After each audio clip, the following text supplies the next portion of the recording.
So what I might do is go ahead and get started, and then Dr. David, if you see anyone pop up, then you can just press the admit button to let them in. Does that sound good?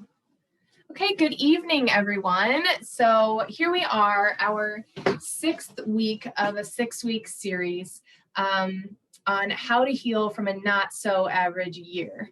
So what you'll do here is you'll click that and click that. So basically, we started this lecture series with mindset, and let me know in the comments if you were here since the beginning, and thanks for going on this journey with us. But basically, we started with mindset and how to get your mindset straight for lasting change. Then we talked about gut health, because it's like the foundation of all health. It's literally composes your entire immune system. So if your gut is off, everything's going to be off. You're going to have anxiety and stress. You're going to have hormone imbalance. You're going to have food sensitivities and digestive issues. And so then, so we started with that. Then we slowly moved towards some of the other sort of pillars of health, or areas where we feel like health can go wrong in a lot of cases. So we moved to stress. What happens in the body when you're stressed, and how to start to correct that. After that, we went to hormones, fertility, pelvic floor, and just talked about some of the issues that can go wrong there, because we know a lot of people deal with that. It's kind of one of the lesser talked about and recognized areas of health. Then last week, Dr. Melissa came to you with some information about food. Notice we didn't call it diet. We called it food, because food is fuel. Food is what you have to eat every day to fill your body, nourish your body. And so, like, how to think about food in a relaxing way, how to make your food work for your lifestyle, and more. Then, of course, today is movement, because what do we have if not movement in our bodies? So essentially, that's what we started with. And here's where we're ending up. And we're glad to have you guys all with us. So I'm going to go ahead and get started. We use a tool in our office called a posture scan. And our posture scan, it just gives you a really good idea of what's going on in people's bodies. So I'm going to go ahead and share my screen with you. And then we'll get to moving a little bit too. And I just basically need you guys all to promise me that you're going to play along as we get to moving today. All right, so here's my screen, and we're gonna start here. Okay, so in a posture scan, we're looking at your posture from the front and then from the side. Okay, from the front, and I purposely, you can laugh all you want, but I purposely took a really bad posture picture right before we started, and a good posture picture, did a side-by-side comparison, and then an analysis of the perfect seated posture. So we're going to go over these here really quickly. So from the front, you should be straight up and down. Okay, just like this person over here, your center of gravity is this green line, and there shouldn't be a whole lot of tilting or shifting side to side. So what I did when I was standing there is I let my head go forward, I tilted one shoulder up, and I pushed my hips forward. I was just mimicking you guys who inspire me every day. Thanks for laughing. So I was like, what do my patients look like? And that's what we came up with. And so essentially what you start to see is just by shifting my shoulder a little bit, my hips were on level, my rib cage was shifted, and my chin was tilted up, compressing my neck. So your pelvis is like the foundation of a house. You want it to be straight across here. If it's not straight across, then you are already setting your spine up to be tilted, to put uneven pressure on your discs, and to be sort of a combination between tilted, compressed, and rotated. So as you can see here, with just a little tiny shift that I purposely made in my shoulder, which happened to be this tilt by 3.2 degrees. Also, my head started tilting and shifting, my rib cage shifted, my hips, everything. From the front, I'll show you in a second with my spinal model, what that's actually doing in your spine, because Dr. David is going to go grab it for me because he's so kind. Thank you. And from the side here, I'm sure this is hilarious, but we're going to, you don't want to be straight up and down. You want to have these nice curves. So like this forward curve, another curve here, curves back, and then curves back up. You want all these dots to line up along this green line, which is your center of gravity based off of your ankle point here. So just that little correction that I made when I was standing that way made my head feel heavier than it was. My head moved forward almost an inch, just under an inch. And when it moves forward for each amount, can you get the little vertebra one too? Thank you. So, not the skull, yeah. Okay, sorry. So when my head moves forward for every approximately, I don't know, they call it a degree, so it's hard to tell, but for every degree that your head moves forward, it also feels heavier than it actually is. So if you can see here, my head should feel like it weighs 11.7 pounds, which is a lot to carry around. I don't know if you've ever tried to carry around an 11-pound weight all day, every day, but it's a lot. And I've now made it feel 22.1 pounds. Just because of how far my head is forward. So an example of that is if you had to carry a bowling ball around with you that weighed approximately 11.7 pounds, and you could carry it right against your chest, against your center of gravity, it would be fine. You could carry it around all day, but no one carries bowling balls around out in front of them. And even if you're going to like bring groceries in from outside your car, I don't know if you guys are the kind of people that are like, why carry 5 bags when you could carry 27? And you just try to get, if you're carrying something heavy, you want to get all of them at once, one trip. And you carry them really close to your body. You're not carrying them out to the side because your arms are going to wear out because it feels like it's a lot more weight because it's not using your center of gravity. So let me show you what happens when I stood upright. Okay, so much better, but obviously I still need a little bit of help here. But hips are not as tilted. This is just me standing normally now. Hips are not as tilted. Rib cage is not as shifted. Shoulders are a little less tilted. And my head is looking better too. So you really only see those deviations up here. We see this happen, these kind of like results happen in our office all the time. And part of it is, just like I showed you, awareness of how you're standing. Part of it includes some basic exercises for posture, which we can review this evening. And part of it is getting adjusted and making sure that your body's aligned. So from the side, see, now I'm nitpicking, but my rib cage is out a little bit. Everything's leaning forward a little bit, but definitely better. You can see that there's the curve in my low back. You can see that I curve back up to the front, and then my head's a little closer to right over my shoulders. Actually, it was not shifted significantly at all. So my head weighed only the classic 11.7 pounds. So everyone's head is going to, look a little different, but we do see these kind of changes all the time. See, mine happened in one day. It's a miracle. Dr. David adjusted me and here we are. Just kidding, but lots of improvement. I actually do have an old one of these where my posture looked quite a bit different, and after doing some care, it got better. I'm going to show you too really quickly what an analysis of seated posture looks like. So we can do these here as well. Essentially, and this kind of explains everything to you here, but what they're talking about here is we spend a lot of our time seated, right? At our jobs, in our car, at the dinner table, watching TV at night, you name it. We spend a lot of time seated. So if we're going to spend so much time seated, I would argue that one of the most important things we can do is be really aware of our bodies and also accessorize.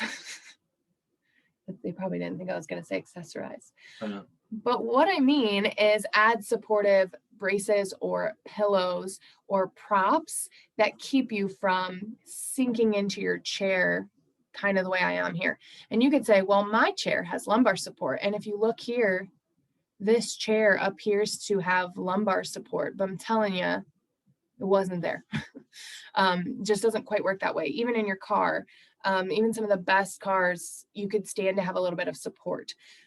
The other big principle about sitting is people will say, well, what's the perfect way for me to sit? My answer to that is none. That's why we're doing a talk about movement. You can't sit perfectly straight up all day long in the same position and feel good later. And you can't sit slouched down in terrible posture all day and feel good later. You must keep moving. Life is about moving in and out of the perfect posture pain-free. What I don't love about these photos we use sometimes is life isn't about a still picture of what you want to look like. Life is about movement and maintaining movement in your spine, in your body, and even at the level of your joints. Even at like not globally looking at a picture of yourself, but zooming in on that one vertebra that's out of place and restricted and restoring motion. That's what we do when you hear that snap, crackle, pop that you love so much. We restore motion.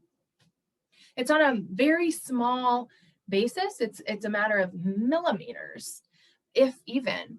But the release of chemicals that get entered into your nervous system, for lack of a better word, it's called GABA. There are neurochemicals that are pain inhibiting that we release. And then we also literally restore that motion and make that move again through a very specific and professional use of force and angles. So the question you all have on your minds right now, I know, is, so should I not be cracking my own neck and back then? I mean, probably not. If it happens while you're naturally stretching and doing exercises, sure, that's fine.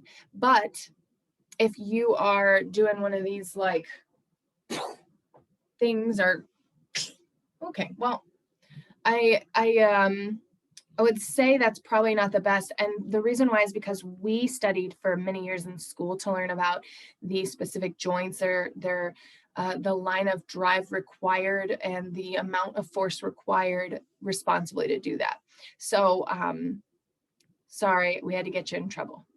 I don't know if you guys can see here in this seated posture, but the angle of my head here, I didn't try to terribly slouch. I tried to do decent, but it's neat. It shows where your eyesight should be. So the monitor should probably be up a little bit. If I had more of a curve in my low back and a little bit of support, it could have relaxed my shoulders a little bit, and then I can hold my neck back a little bit more responsibly as well. Due to the angle of where the back of my neck is and my head is, I actually changed my head weight to 40 pounds while seated. And I just kind of sat how I normally would just to see. So guilty. I'll have to, well, I don't spend that much time sitting. I'm one of the lucky ones. But when I do that, I'll have to add some support. We've definitely got some supports that here at the office that may help, but it's such an individual thing. We will definitely cover one of them that we have here in case you want something to be able to help you right away with that seated posture and just maintaining movement throughout your day. Like I said, I'm not here to show you the perfect posture picture and say that suddenly I am great because my shoulder hurts because I adjusted all day, right? Everyone can have a little bit of ouchie, but I know what to do to my shoulder to make it feel a little better. And I know what to do to my seated posture to make myself feel better. And that's the much bigger thing that I want to try to share with you guys this evening. So I'm going to stop this share. Does anyone have any questions right away? If you do, just pop them in the chat and let me know. I'm going to go a little more in depth into what happens at a spinal level when you are tilted, like we saw, like when my hips were all off. When you are shifted, moving side to side, rotated, compressed. Okay, so this is a spinal model. It looks a lot like approximately my L5 and 4. And so in between the bones of your spine, bone, you have these cushy discs. Discs are made of ligament material. You can think of your disc kind of like a jelly donut. It's squishy, it's got jelly on the inside, and the donut material on the outside is made of ligament material that surrounds the jelly like rings of a tree. Okay, and so when you start to tilt, shift, rotate, and compress your disc, I'll show you up close, it squishes it, right? And it gets stuck that way. So what happens a lot of times is you will be, has anyone ever been like doing something, going about their day, and they go to bend over to pick something up and you get that, ooh, oh, what is that? Okay, and you move around a little bit. Okay, it's better, it's fine. You've probably all been able to relate to something like that happening. Sometimes it's a muscle. Sometimes it's your disc. What can happen is your disc becomes a little unstable, and that jelly that is in the center of your disc donut pushes through some of the rings of the tree. Just a couple of them, breaks through. I'm going to show you this on the whiteboard really fast. Okay, I'm going to draw it really big. So here's a disc. I'm a really, really talented drawer, so I hope this goes well. So big round disc. Okay, jelly in the middle. Good. Can't really see it. Jelly, green jelly. Okay, and then around it, like rings of a tree, is your ligaments. All right, so you go to bend, shift, twist, compress, and you sit funny. Oh, that's a disc bulge. Too far, too soon. And it kind of hurts. Okay, so what happens? One, your body can tell that you're 2 seconds away from a disc bulge. Okay, so your body's like, stop right there. Do not go any further. And your body tries to protect you, and your muscles clench up because muscles surround all of this, clenches everything, and tries to stop you from further injury. The concept in your body that stops you from further injury is something called proprioception. It's your body's awareness of what's going on, how you're moving. It's how your body knows where your limbs are in space. An example of really bad proprioception is someone who had way too many cocktails at dinner, is driving home on the way home, and has to like do a DUI test. And this is actually a cerebellar problem, so it's not like officially, but what it looks like is really bad proprioception. Like they just can't, they don't know. They don't know where their body is in space. Example of really great proprioception is those Cirque du Soleil people who can like do a one-handed handstand balancing on someone else's head and like smile the whole time. Like, okay, well, we all have hobbies. You guys, let me know if you're thinking about trying out. I have some contacts you need to know. So good proprioception and body awareness, bad proprioception and body not awareness, okay? So you go to move and your body hasn't moved like today yet. You go to bend over. Oh, first time I moved this way. What's going on? Maybe it's your muscles stopping you. Sometimes it's this jelly breaking through one of the rings of the tree. Can you guys see this okay? Looks like we can. Yeah. When it comes to driving for a long period of time, what is the best way to keep proper posture? In our recent drive, my head felt so heavy, I ended up putting a pillow behind my head. Okay, I'll get to that, John, for sure. Okay, so your jelly breaks. So this is your jelly in the middle, and it breaks through some rings of the tree. And it breaks through these rings of the tree the next time, maybe the next time. So now your jelly can go that far. And your disc, it doesn't look so cushiony. It looks more like this. And then you get an x-ray and your doctor says, you have degeneration, either in your spine or your discs. Okay, well, you have this. And then you're even closer to, I bent over, boom, I coughed, I sat for too long. I did nothing, but I sat the day before on a couch and I got up and now my disc is horrendously bad and I have pain down into my entire leg. Okay, so that's the story of what it looks like at a spinal level to just have constant tilting, shifting, twisting, compression.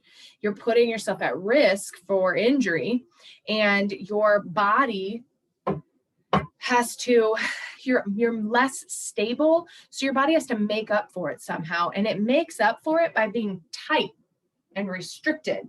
Stop all movement. We're nervous, we're going to get injured. Okay, so when your body's constantly working to protect you from injury, then you don't have a whole lot of space for just moving pain-free and functional movement and thriving through your movement. So not to mention the fact that when your vertebrae gets stuck like that from a long time, it can absolutely interfere with your nervous system. Your nervous system controls everything in your body. You have your nervous system that controls, like, I'm going to decide to flex. Good thing you can't see my bicep. That would have been embarrassing. But like things that you actually choose to do tells you whether someone's tickling you on your arm, tells you whether it's hot or cold out because you can sense that. And these are all things that your body can just pick up on. But then you also have something called your autonomic nervous system. And that's the stuff that your body does, whether you tell it to or not. That's like all of your organs functioning and firing, whether you're going to the bathroom or not. So I talked to you about what chiropractic has to do with that in our first lecture. Second lecture, breathing. So people who don't move their thoracic spines much and have asthma tend to have worse asthma. You see a lot of breathing symptoms improve when you get adjusted. I have a personal testimonial of that because I used to struggle a lot with my asthma, and it's kind of bad again due to these masks that we wear. But chiropractic significantly helped me as a child with that. Okay, so heart rate, stress, all these kind of things that your body's just doing naturally. We're going to talk about any function in your entire body. Your nervous system is running and usually on autopilot. So if you're not taking care of your nervous system by getting treated by a chiropractor, then you probably have dysfunction in your body that you're not even aware of. And it starts with, pain, fatigue, poor breathing, maybe slowed metabolism. But a lot of your tests, as far as like your medical doctor's concerned, are going to be normal at that point because they're not looking for lack of optimal health. They're looking for presence of disease. And that's great because, like, if no one was looking for disease, how would we get rid of diseases and treat them effectively and have brilliant surgeons and have medicines that save lives? Like, it's great. But it's also, there's like an in-between optimal health and disease that kind of gets missed a little bit.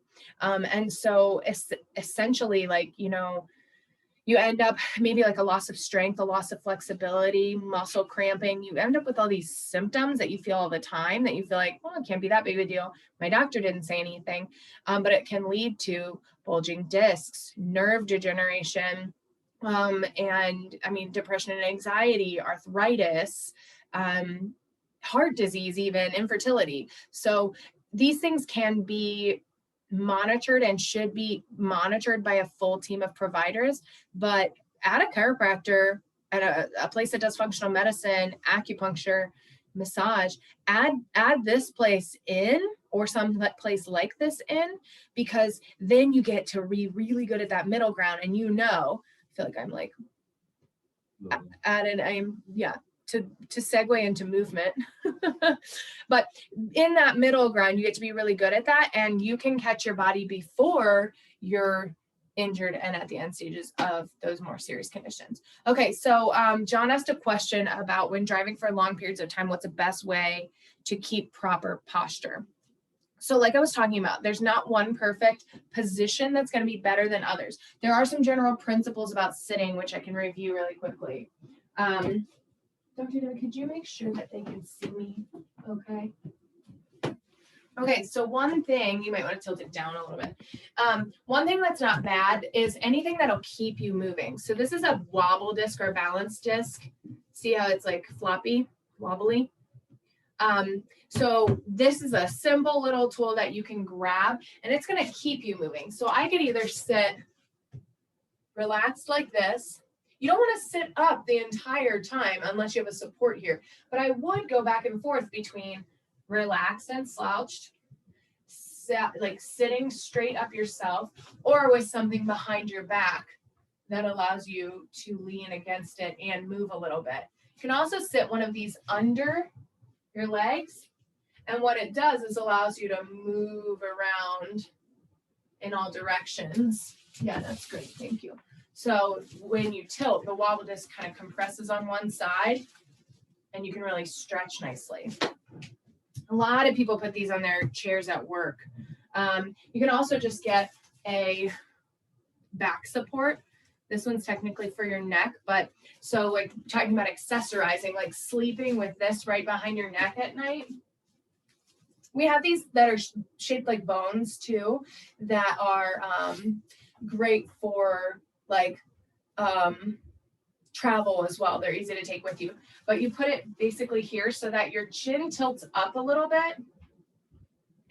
And then it's a nice way to relax when you are, I wouldn't necessarily say that this would be great for the car, thanks for your neck, but this is the bone-shaped pillow.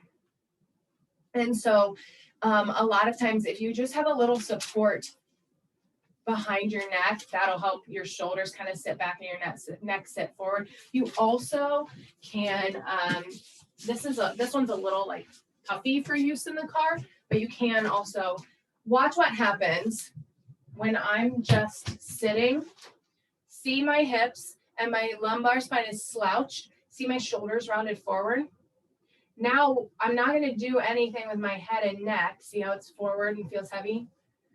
If I put something under my low back to support my low back curve, now what happened? And I'm not trying to change anything. My shoulders are right above my hips. My head isn't leaning forward and rounding. So when you add one curve in, you improve the other curves as well. So John, I hope that helped answer your question. Okay, so hopping into movement. Okay, good.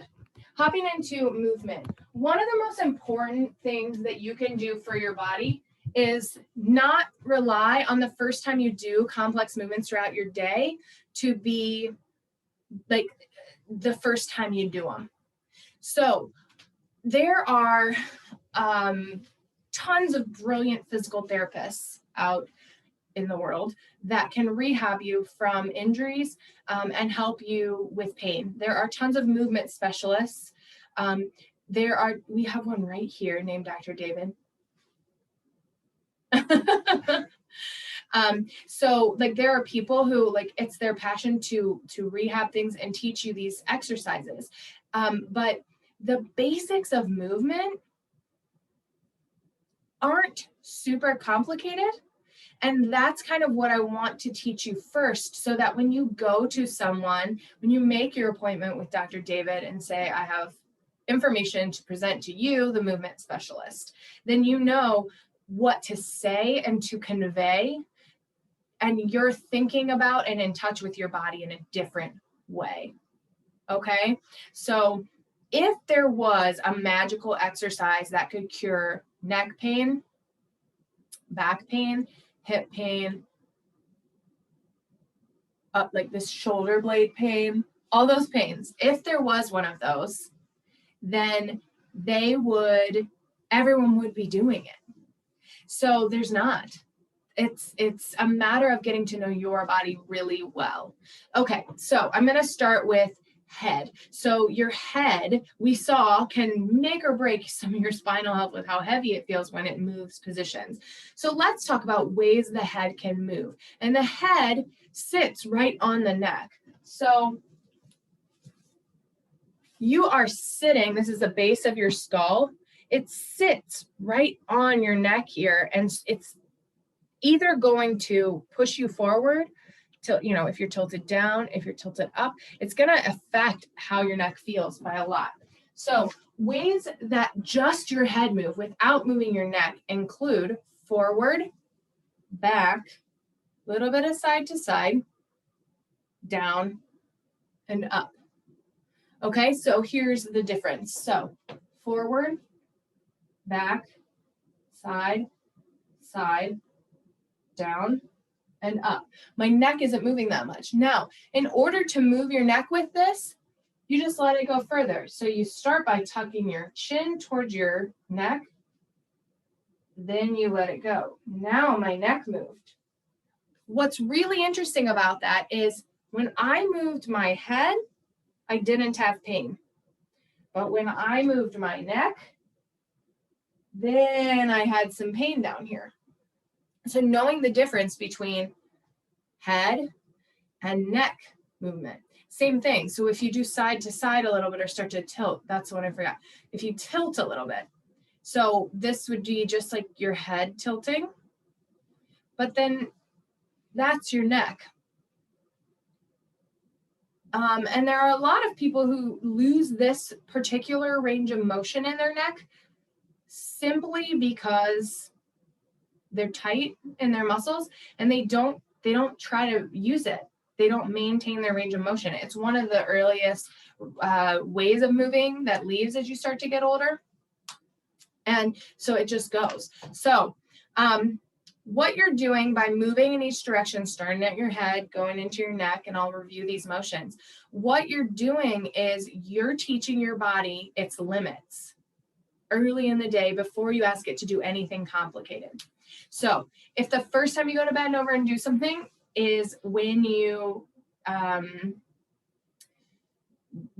in the middle of your day at work, not really paying attention, you're likely to hurt yourself. But if your proprioception, your body awareness, the connection from your brain to your spine and body, if that is sharp because you check in with it regularly, you are less likely to injure yourself, and you come to your chiropractic appointment more ready to talk about what's going on with you. And again, injury prevention, you're moving more, you're feeling better. Okay, so you want to move your head front, back, side, side. You want to tilt and down and up. This looks a lot like dancing, right? Hence why I love chiropractic and talking about this. Okay, so then you're going to do your neck. So with your neck, you want to go all the way down, start with your head, then add your neck.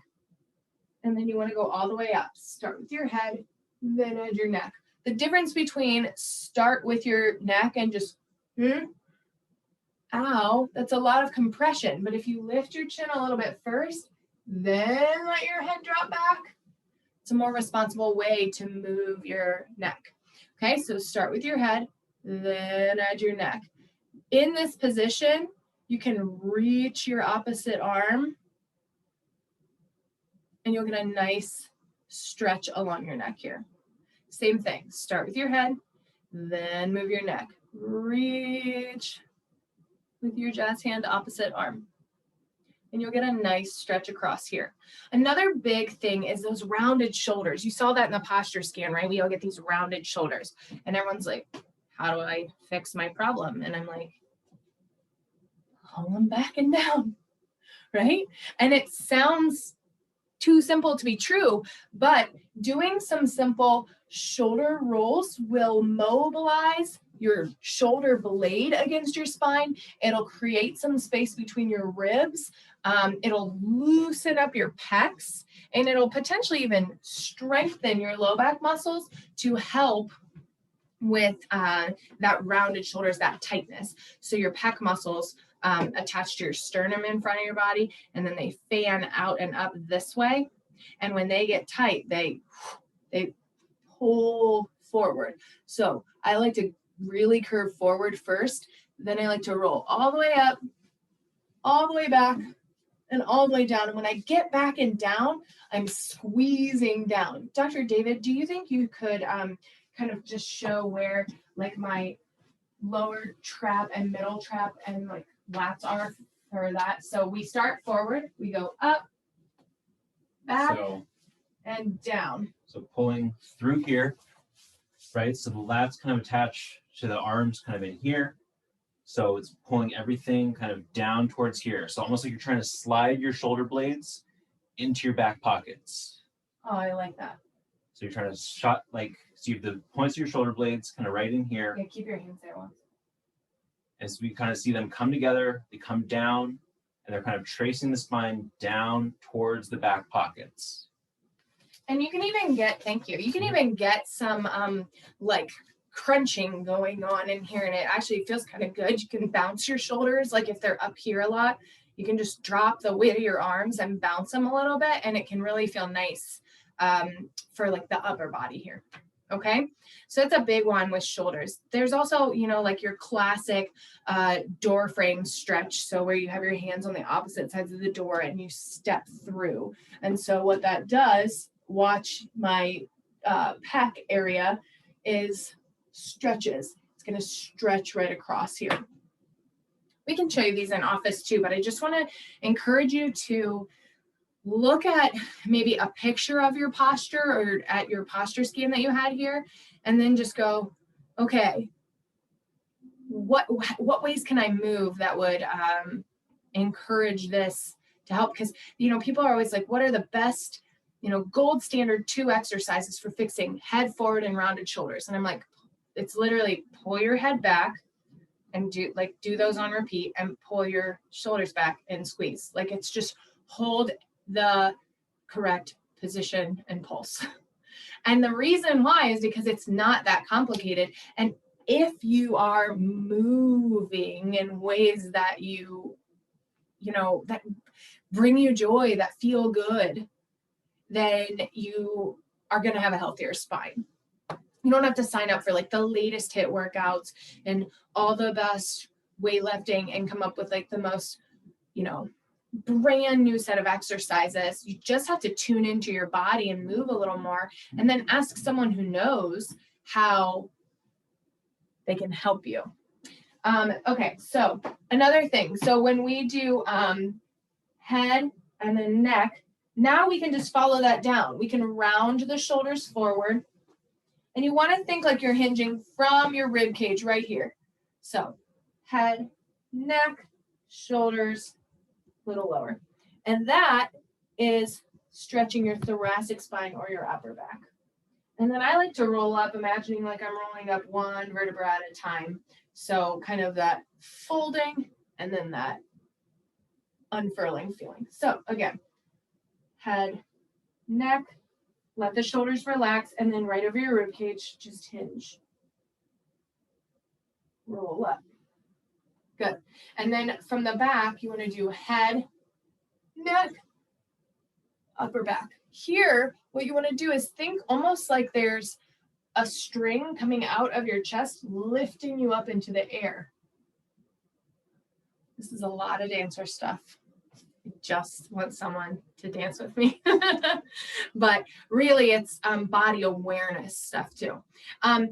If any of this starts to feel uncomfortable, you can also do it seated. So I like the idea of having some support or a wobble disc underneath you. So head, neck, shoulders, ribs, and head, neck, lift. Okay. So the last piece would be our low back for these basic kind of spinal movements in forward and back movement or flexion and extension. Okay, so definitely try this one seated first. There's actually an entire like series of physical therapy rehab called the Mckenzie Method that has you bend forward and back each day and see what hurts and do the one that feels better. Like, I wish I would have named it because it's a pretty simple concept, but pretty effective. And I think he's probably done really well in his career after having coined it. But it's really that simple to lean forward and lean back and check in with your body and see how you're feeling each day. So you're just going to add the low back in. Now, one thing is we've all been like afraid to like bend over this way and lift things our whole life, which is great. You don't want to start like just picking things up irresponsibly. But what you do want to do is ensure that you are giving your low back time to curve. When you just like forever freeze with a flat back like this, you also lose flexion. You just want to do it when you're paying attention and building proprioception and checking with your body, and not when you pick something up off the ground for the first time during the day. Okay, so here what you want to do is keep going with the same kind of sequence here. So head, neck, shoulders, rib cage. From here, you just slouch. So you just want to slouch and you want to tuck your tailbone under, and then you can lean forward from there. If you don't tuck your tailbone, you just flatten your back and lean. We ask people to bend forward all the time, and they're like, nope, doesn't hurt. And I'm like, well, that's not flexing your back at all. You have to be rounded to do that. You can use your hands for support. And then, of course, arching your back as well. So the wobble disc is a great way to train on some of these movements so that you can lean forward, lean back. And you can get used to that motion a little bit better than just doing it by yourself. You also want to do this same type of sequence going side to side. So head, neck, tilt your shoulders like I'm a little teapot, tip me over, okay? And then you want to reach even further. What I like to do is just kind of hold on and reach my arm up above because you get a nice stretch along your side body, and then this wobble disc really like helps support you. But you can do it also just standing. Okay, so other side, because hopefully you're at home doing this with me. Head, neck, tilt the shoulders. You don't want to rotate a whole lot. Make sure you, almost like your back is up against a wall, make sure you keep your shoulders square to the front. Tilt, and then you can add an arm overhead. You also want to work on rotation in your body. A seated way to rotate your body would be to just look as far as you can with your head, then move your shoulders as far as you can. Maybe add the arms for a little extra push and twist. Start with your head, add the shoulders, maybe add a little push to get deeper into the lumbar spine. Another nice way to do this that involves stretching the hips too is to bring, lay on your back on the floor and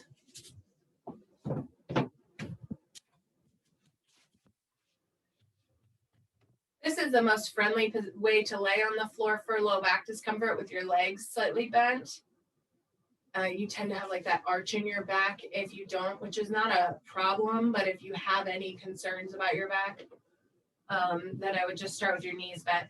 So bringing your knee up to your chest, and then you can straighten the bottom leg because you've relaxed your back. Bringing this knee over, and then reaching across to get that extra added rotation. Okay, let's go through that on the other side. So you're going to bring your knee up to your chest, other leg long. Bring this knee towards your opposite shoulder, up and over. See how my whole hip rocks over. I already feel quite a bit of rotation here and a stretch on this hip. But to open up this chest and add more rotation, I'm going to look at my hand and reach the opposite way. Ooh, that feels nice. Okay. So one other kind of concept that I want to talk to you about when it comes to protecting the low back from injury and protecting the body from injury. And it's funny, Mike, hopefully you're watching with Mandy there, and we were just talking about this earlier, and it reminded me, hey, I want to mention that tonight, is we've had these outdated ideas of what would be great exercises for your back, or just great exercises for anyone to just try. Like, I think a lot of people are like, well, I want to work on my core strength, so I'll do a bunch of sit-ups.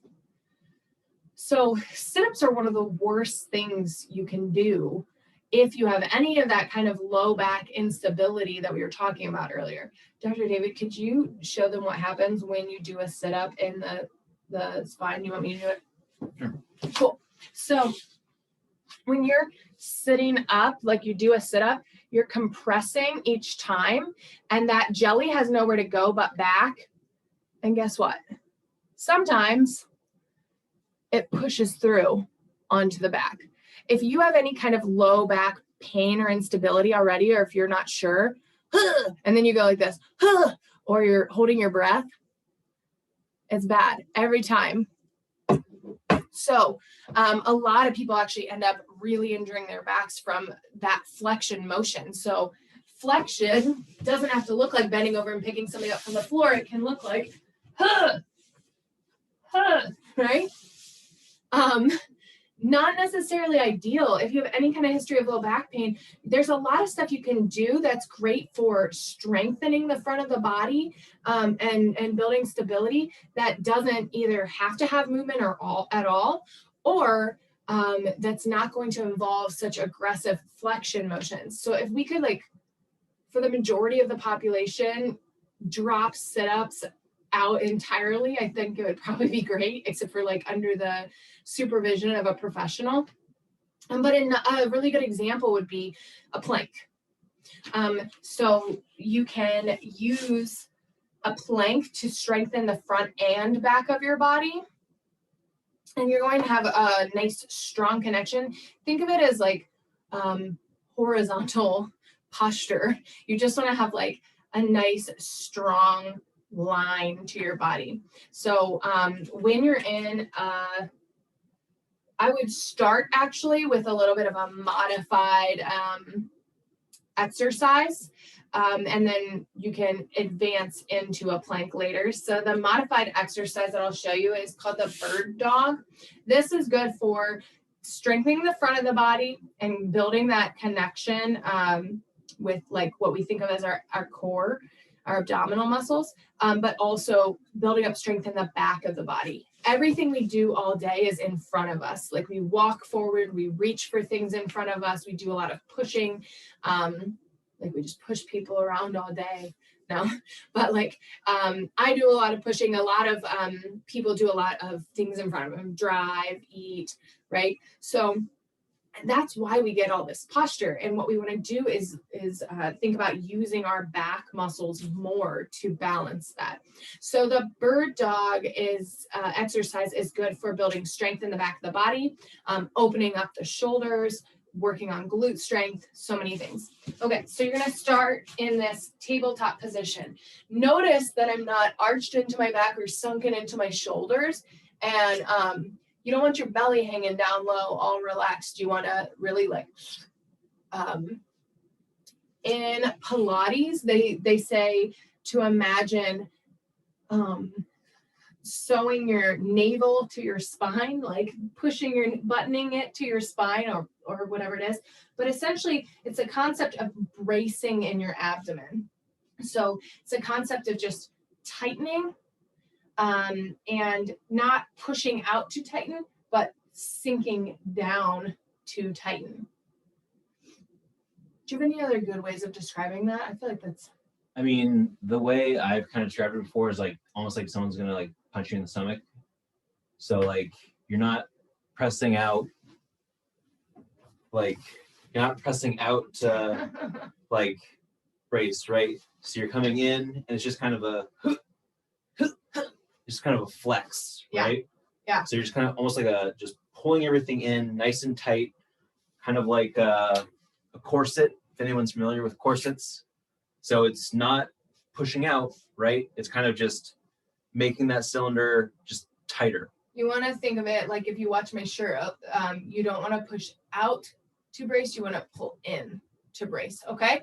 So that bracing, you're going to first want to just pull in and hold everything nice and tight. Then you're going to start one limb at a time. So you're going to start with one arm and you're going to raise it. You want it to be even with your spine.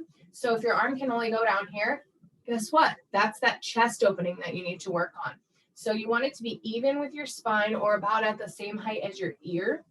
And you're going to feel that along the back of your shoulder. And you want to feel like you're making a nice straight long line from your fingertips all the way to your tail. Okay, and you can just hold that.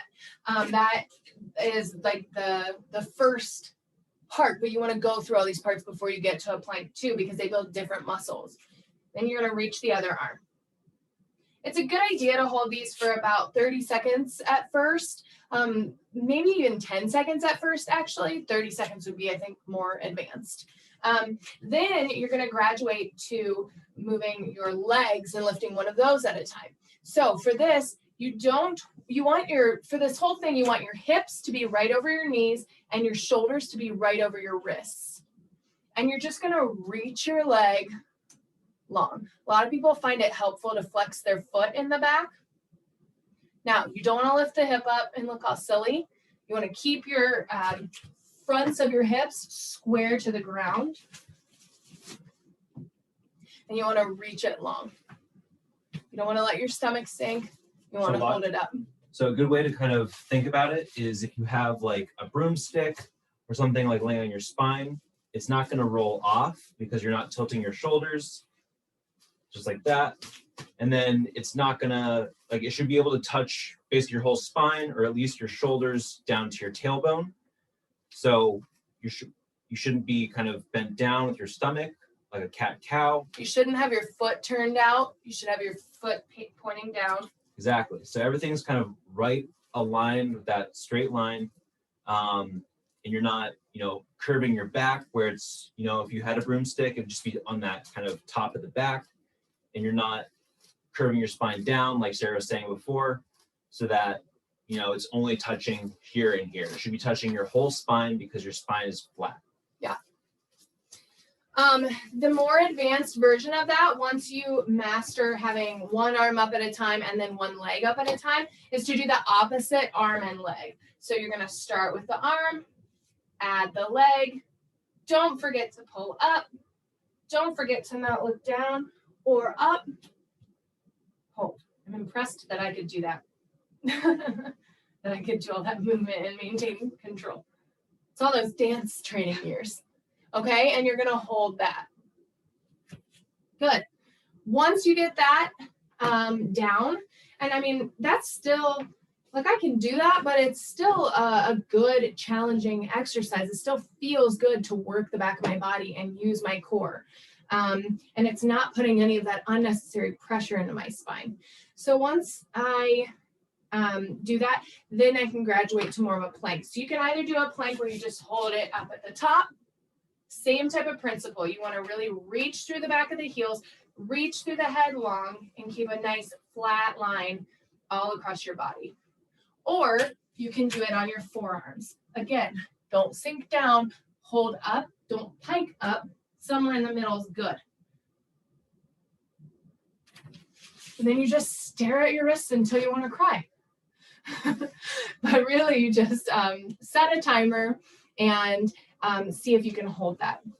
There are some, like modified versions of these things that have, like a little block that you can hold on to.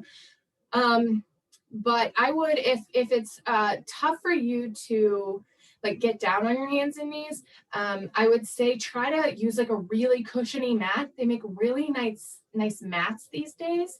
And you're just missing out on a lot of like body control and a really great challenging exercise if you opt out just because it's kind of uncomfortable. One thing you might also want to do is really stretch your wrists before you get started on this. So a great way to do that is you just want to think like the halt motion and then the opposite of that. So you can kind of, you put your hands in like a prayer position and push. You can place your hands flat on the ground and lean forward a little bit and you'll get a nice stretch. You can turn your palms down and put them together like this would be prayer. Turn them under. And you can put your palms flat on the ground and lean back. That's actually a really good stretch for like what we commonly think of as carpal tunnel too, these like muscles that get really tight in here. If you're rolling your wrists around in like a figure 8 motion and you're stretching them in each direction, a lot of times you can really take care of a lot of that pain by itself. So there is, John said breathing. Okay, so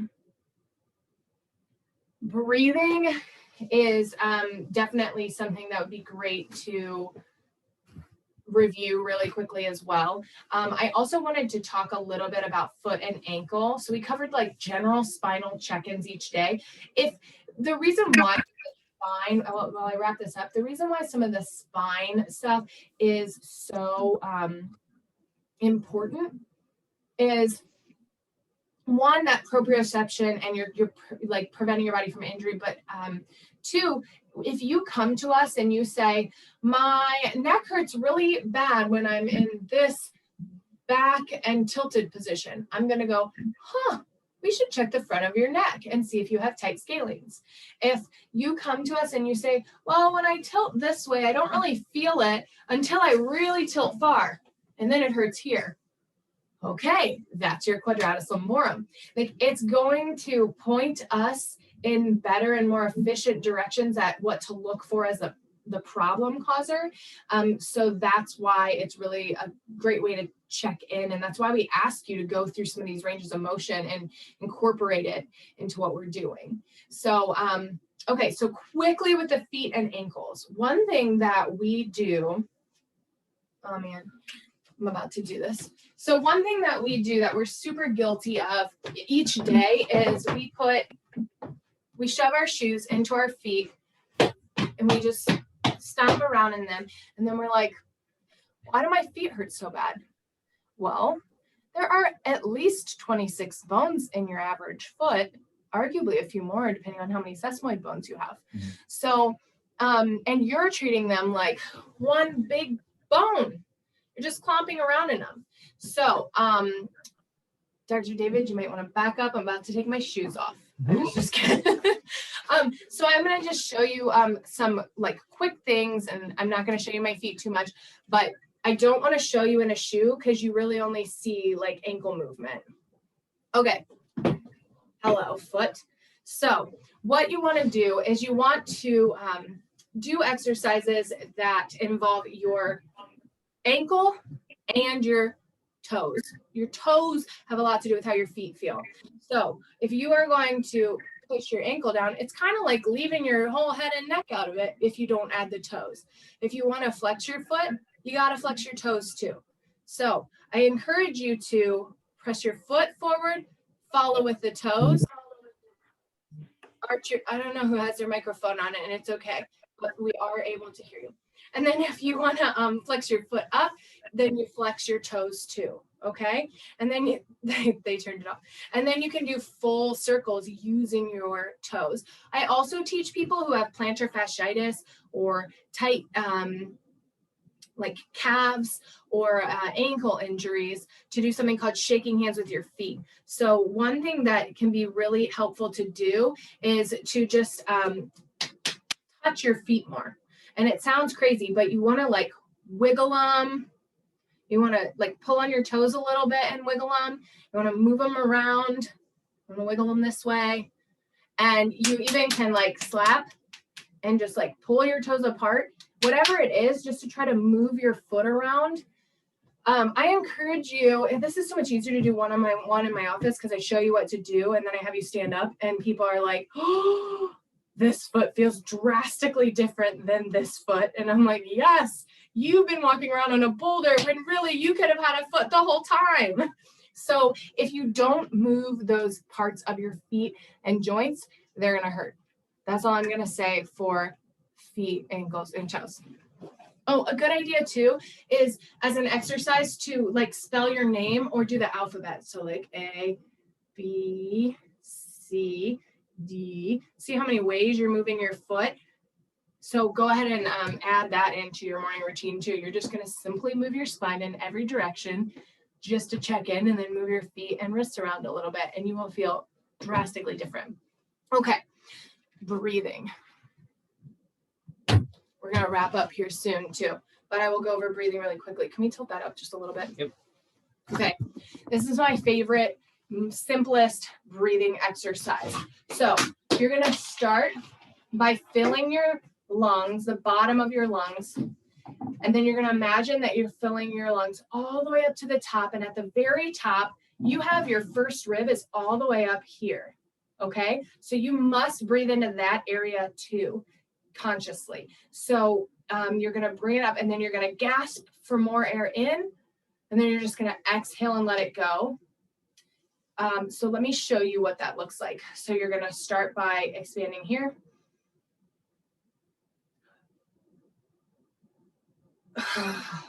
Okay. So that was since I'm talking right now, I'm in more of like a sympathetic or stress mode. I don't feel stressed, but I am performing here. So it was a pretty quick breath for me. Normally though, if you're nice and relaxed, you can take it really slow, like a count of 4. So approximately like that. So you want to breathe from the bottom all the way up, gasp for more, because that'll fill the very top of your lungs and move your first and second ribs and get these anterior neck muscles moving. Hold for like 3 or 4 counts and then exhale through your mouth. That achieves a type of relaxation in your muscles that just breathing out your nose doesn't have the same effect. It doesn't do the same thing. So you're going to do 10 of those. And when are you going to do 10 of those? 1, anytime you feel stressed. This is actually a way to regulate your nervous system. It's going to take you from stressed out to relaxed chemically. So it's going to oxygenate your body and it's going to kick you right into a parasympathetic or a relaxed mode. So I recommend doing this right before like any big talks or like meetings or conversations, or just like put an alarm on your phone for every couple of hours and then just stop and take some deep breaths. So you want to take 10 of those, fill from the bottom, middle, top, gasping for more, even if you don't feel like you're taking air in. And you want to make a big, loud sighing exhale. Your coworkers are going to wonder what happened. You can refer them to this video. So that's the first thing with breathing. Doing that 10 times, really, you'll notice a difference. If we were all here, I would totally make us do it. The second thing is to practice breathing 3-dimensionally. So first you want to take breaths, breathing just into the front of your body. So you're going to breathe. Good. If you can see from the side, you're going to breathe. Good. Okay. So you're going to expand and just visualize your ribcage moving to the front. Okay.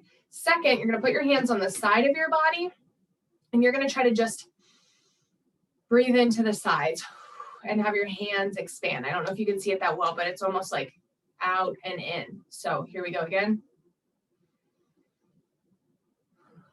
That was a little more front than I wanted. I'm going to get close here. So breathing in.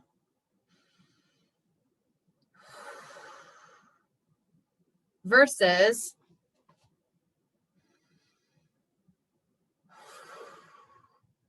and the last one is your back. This one is easier to do with you against a chair or lying down.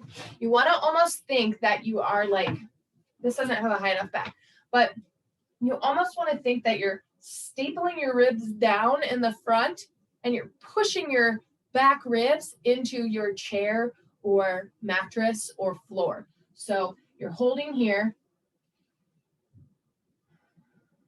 I don't know if you could see it. My belly moved more than I wanted, but watch my hands not move as much. It's hard to see. But by breathing in each of these directions, you expand your rib cage in different ways. This whole time you're sending all this great fresh oxygen to your body. You're de-stressing, and you're also, there's like, was it 17 or 21 muscles that attach to the shoulder blade. And like the shoulder blade sits on the ribs. And then in between each rib, there's little muscles that have to move to feel good. And then there's your diaphragm, which is a flat muscle that lays at the bottom of your ribs. So if you don't breathe and exercise and breathe into each part of your rib cage, you aren't using, stretching, and exercising all of those muscles. And no wonder we all end up with all of this tension and these like lumps and bumps along our spine. One, we're barely moving in each direction each day. And two, we're barely breathing. And we're certainly not breathing consciously in a way that can really help our health and make us feel better. So those are the exercises I would recommend, John. Also, not to mention, when you're doing like the bird dog exercise, what I like about that is it doesn't require a lot of movement, so you can think. You know, if you're like, that was my workout now, only 20 more reps. It's great. There's nothing wrong with that. But for our purposes this evening, just slow it down and check in with your body. This would be a great warm up for that advanced stuff. And most people don't know enough about this like beginner movement and checking in to responsibly tackle better movements. And I guess I'm grateful because then they end up in our office and we're like, it is so nice to meet you. And we almost instantly go back to the basics. That's what our exam is, back to the basics. Check in with each motion in each direction. So I hope that helped. That's what I was getting to is like when you're doing the bird dog or the plank or some of these holding exercises, these like squeezes, you can also think shoulders away from ear, hold this down, take a deep breath. Okay. And so it's a very conscious effort to like understand your body, build that body awareness or that proprioception, and prevent injury and all the other things. Does anybody else have any questions before I wrap this up? We're just a little bit late wrapping up, but we gave you a little bit for each part of your body to be able to do. Some of this is going to feel like a little awkward at first. I recommend doing it in front of a mirror so that at least you're seeing if, and you can come to me and say, Dr. Sarah, listen, I tried to do head, neck, shoulders, and I just was like falling over, or like then my hip looks weird and then something hurts. Certainly then bring that information to us, because that's like just a great way to start a conversation about the best movement for your body. Thanks, Donna. She said that was great. Thank you. All right.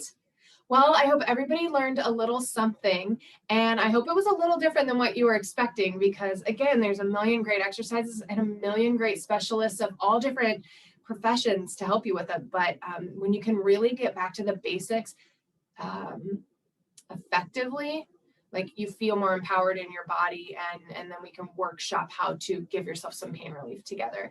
Hey, if anybody's interested, I think we're going to start some different like foam rolling or exercise type workshops occasionally here soon too, maybe in the next 3 months or so. So keep an eye out. We'd love to have you like live and in person. Maybe we'll even find a cool space to host those. And I think that would be awesome. Thanks, John. I really appreciate the compliment. And you guys all know how to get a hold of us, so we'll be here if you have any questions. A special thank you and round of applause for Dr. David, our man behind the scenes this evening. I hope you guys all have a great night.